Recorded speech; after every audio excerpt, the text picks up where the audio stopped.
ஒரு பக்கம் அதிமுகவின் பொதுச் செயலாளராக பொறுப்பேற்ற சசிகலாவே முதல்வராகவும் பதவியேற்க வேண்டும் என கோரிக்கை எழுந்து வருகிறது. மறுபுறம் சசிகலாவுக்கு எதிராக தீபாவை ஆதரித்து போஸ்டர்கள் ஒட்டியும் எங்கள் அம்மா ஜெயலலிதா தீபா பேரவை எனும் பேரவையை துவக்கியும் பரபரப்பை கிளப்புகிறார்கள் அதிமுகவினர். எங்கள் அம்மா ஜெயலலிதா தீபா பேரவை பொறுப்பாளர்கள் கூட்டம் சேலத்தில் நடந்தது. மாவட்ட பொறுப்பாளர்களை அறிமுகப்படுத்தப்பட்ட இந்த கூட்டத்தில் மாநில ஒருங்கிணைப்பாளராக ராமச்சந்திரன் அறிமுகப்படுத்தப்பட்டார்.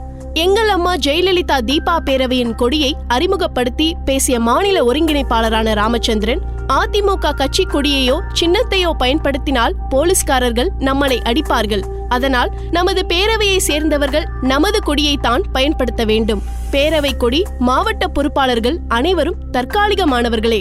தீபா அம்மா வந்த பிறகு மாற்றங்கள் நிச்சயம் நடக்கும் என்றார். அதோடு இங்கு எதற்காக மாவட்ட பொறுப்பாளர்களை நியமிக்கிறோம் என்றால் சமூக வலைத்தளங்களில் நமது கட்சிக்காரர்கள் யாரென்றே தெரிந்து கொள்ள முடியவில்லை. அதை தவிர நம்ம அம்மாவை தவறாக சித்தரிக்கிறார்கள். அதை தடுப்பதற்குத்தான் இந்த பொறுப்பாளர்கள் நியமனம். நான் முதலில் சேலத்தில் உள்ள 60 டிவிஷன்களிலும் ஆதரவாளர்களை திரட்டி தீபா அம்மாவை சந்திக்கலாம் என்று முடிவு செய்தேன். ஆனால் தமிழ்நாட்டின் ஒவ்வொரு மாவட்டத்தில் இருக்கும் எல்லோரும் என்னை தொடர்பு கொண்டு கேட்டதன் அடிப்படையில் நான் மாநில ஒருங்கிணைப்பாளராக இருந்து தமிழ்நாட்டில் உள்ள 32 மாவட்டங்களில் சுமார் 25 லட்சம் உறுப்பினர்களை சேர்த்துள்ளேன். வரும் பிப்ரவரி 24ஆம் தேதி ஜெயலலிதா அம்மா பிறந்த நாளில் தீபா அம்மாவை சந்தித்து 1 கோடி உறுப்பினர்கள் படிவத்தை கொடுத்து அவரை அரசியலுக்கு அழைத்து கொண்டு வருவோம்.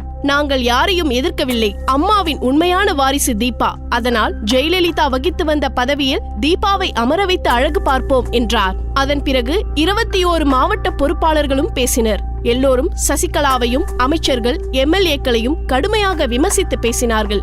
அம்மாவிற்கு கால் செருப்பு துடைத்தது முதல் கார் துடைப்பது வரை 120 பணியாளர்கள் இருந்தார்கள். அவர்கள் எல்லோரும் பதவிக்கு வர முடியும். யார் பொறுப்புக்கு வர வேண்டும் என்ற தகுதி தராதரம் வேண்டாமா? இதற்கெல்லாம் முடிவு கட்டத்தான் எங்கள் அம்மா ஜெயலலிதா தீபா பேரவை தொடங்கியிருக்கிறோம் என காட்டும் காட்டினார்.